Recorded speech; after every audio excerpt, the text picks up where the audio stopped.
Now, we were just talking about writing and reading for school. Reading text and writing is coming up now. But let's touch on reading just a little bit before I move into writing papers for your course. Now, the reading, arguably, I would say more than 90% of what will end up in your papers will come from the assigned reading given to you by your professors. So that's another reason to read effectively, with intent, and with foresight, because you'll be needing this information at some point, more than likely in a paper, to return back to your professor. The research, in summary, is literally being done throughout your semester for your papers. You're getting information in the course work that you're given, all right? So keep that in mind. So we want to tie this reading and everything that I'm doing into, ultimately, I may have to regurgitate some of this information. So keep that in mind. You're playing the game with the end in mind. Remember that phrase? Used it before. So now you understand why you're reading and where it may end up. So you're reading more purposefully and with more intent. Now comes the time where you need to write your paper. And the most important thing in writing your paper is structuring the setup and how you execute everything. First thing you want to do is assess how many pages you're going to have to do. The professor says 5 to 6 pages. Okay, I'm going to write 5 to 6 pages. Why? Because writing more is going to bring my grade down, but writing less will do it for sure. It will reduce your grade for this particular project. Some professors will allow you to expound and write more, but many, once they give you a requirement, are asking you to stay within the parameters, because they have hundreds of papers to grade throughout their semester, and getting people who are writing 10, 12 pages of work when they ask for 5 is actually counterproductive. Also, they want you to be able to write in a concise manner that summarizes and capsulizes everything. That way, you are also developing your ability to communicate. So that's why these parameters and professors are coming at you. Okay, so the most important part is, once I get a number, 5 pages, for example, I know that, for example, and I would recommend to you as part of these techniques that I'm giving you, is that you should write a minimum of 1 page a day. So if I get a 5-page paper, I'm going to be writing for 5 days minimum, but I also want to leave myself a couple of days,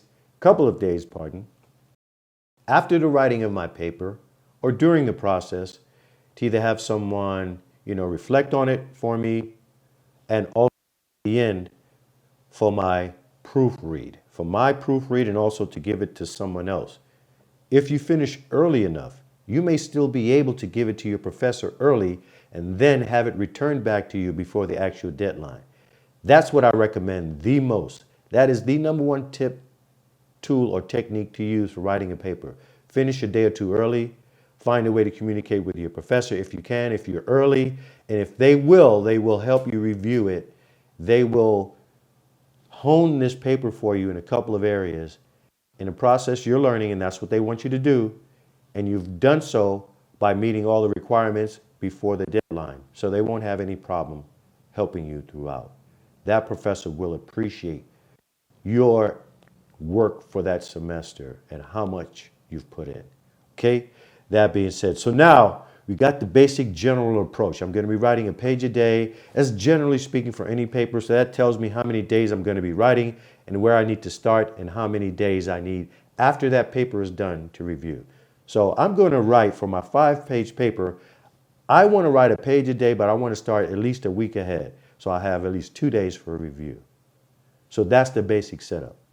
Now, let's talk the actual development of your paper.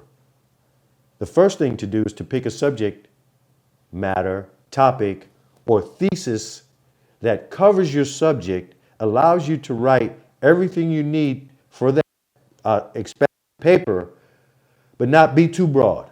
But you don't want it so narrow that it does not allow you to expound on the subject and not give the professor or the reader the information they want back for that assignment.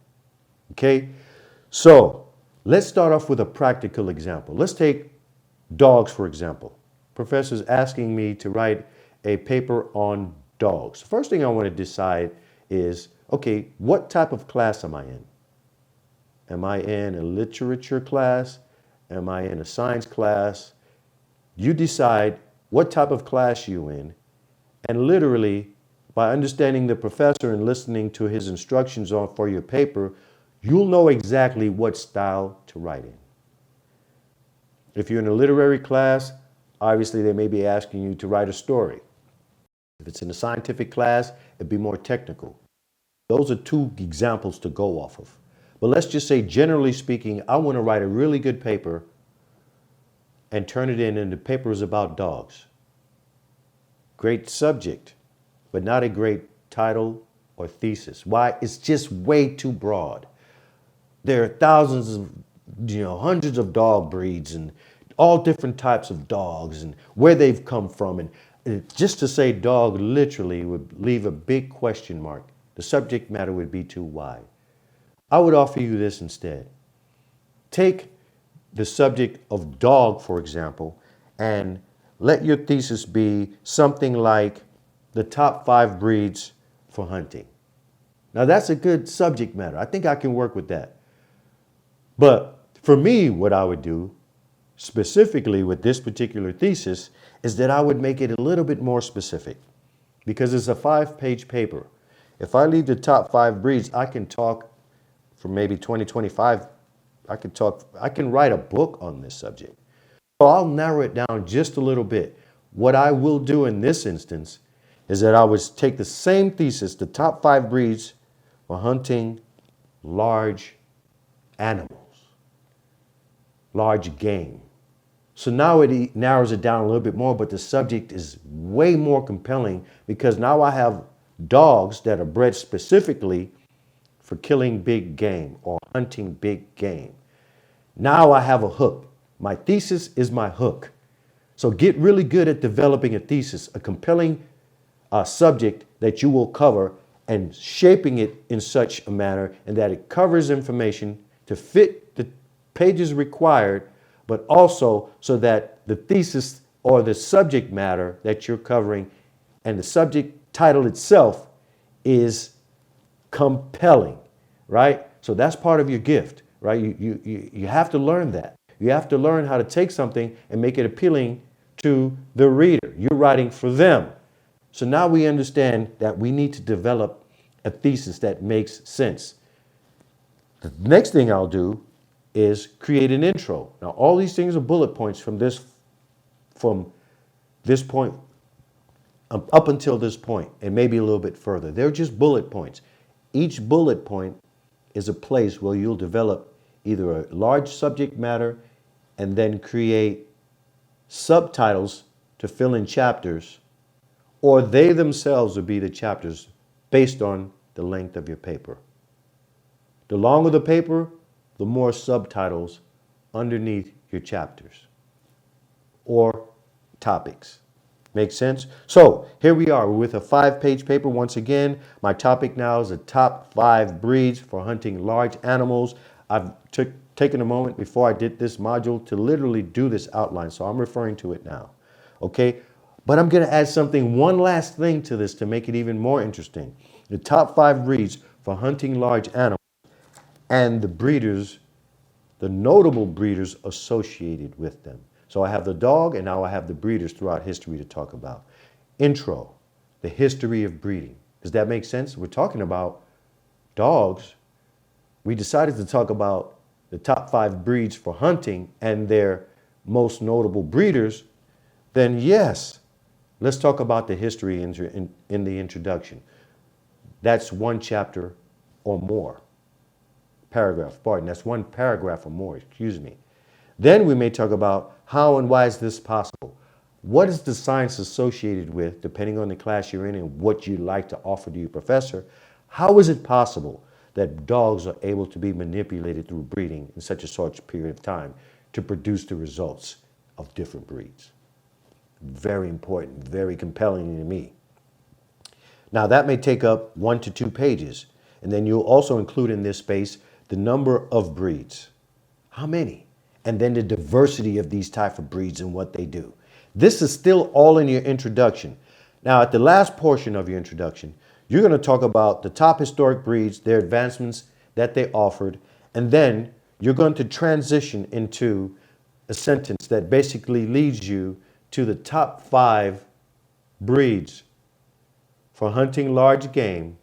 Even though we've talked about all this other history, we're going to specifically talk about the top 5 breeds for hunting game and the notable breeders associated with them. So now your introduction is out the way, it's set up, it's structured, it makes sense. You've told your professor, whoever's reading it, what exactly you're talking about. You developed the subject matter, and then you moved into the specific dogs that you'll be covering. So now we have, let's say, 3 dogs. It's a 5-page paper. If we cover a dog per page, it'll go over 5 really easy, including the introduction and the conclusion. So let's break this down. Not 5 dogs, but let's make it the top 3 dogs. So now my introduction is a page and a half. I'll cover the top 3 dogs in the pages between 2 through 4 or 5, and then you'll get my conclusion at page 5 and 6. So page 2 to 3 in the body portion of your paper, you'll have dog number 1. You'll talk about the history of that dog, the notable breeders, the accomplishments, the type of animals or game it hunts, and all the particulars about it, some information, maybe a quick story. And then you'll structure that and you'll repeat it 3 times for the subsequent dogs. So you'll have this dog information page will repeat 3 times with 3 separate dogs. Wow, my page is filling up, isn't it? Is this getting simpler? Hope you're coming along and I'm not dragging you out, but this was the last and most important portion of your modules. No, not most important, but the most time consuming, I should say. So that's why I'm spending a little time on it. And I told you I would tell you exactly what to do. So hopefully this helps. So now that this paper, you have the structure of it, you've written the introduction. Oh, yeah, you did that. But first, you've developed your thesis that supports everything. You did your introduction, 1 or 2 pages. You took each dog, 3 dogs, and assigned them a page to page and a half. And then you structured how you're going to talk about each dog. So now you have an outline. Your outline is set up. Then and only then do you write. You have not written a word yet. This process I just gave you. By the way, when you get to the conclusion, before I move on, conclusion of your setup with the dogs, you're going to summarize everything that you talked about from the thesis to the intro, all the way through the dogs, all the way to where you started your summary. You're going to summarize everything in your way and based on the technique that you used for writing your paper. You're going to have thoughts, reflections, and then you're going to maybe also have predictions and insights you noticed about dogs along the way. This is where you talk about your analysis of the information. And then you conclude with what you think will be maybe the future of dog breeding for the future. So that's how you structure your paper, right? And with this structure, you have a full outline. You've done the research because you've done the reading. You've gathered the information for your thesis after you wrote it. And now on the separate dogs, I know I don't have to tell you that. And now you sit down to write with this information you have with the outline next to you. The job will be much easier. The next portion of chapter 5, we will delve into the actual writing process of completing a paper and returning it to the finish line for your professor. So get ready. I hope this helped you. Sit back. If you have to go back over this again, do it. But absorb this, understand it, and then we'll move on. See you guys in the next portion of this module.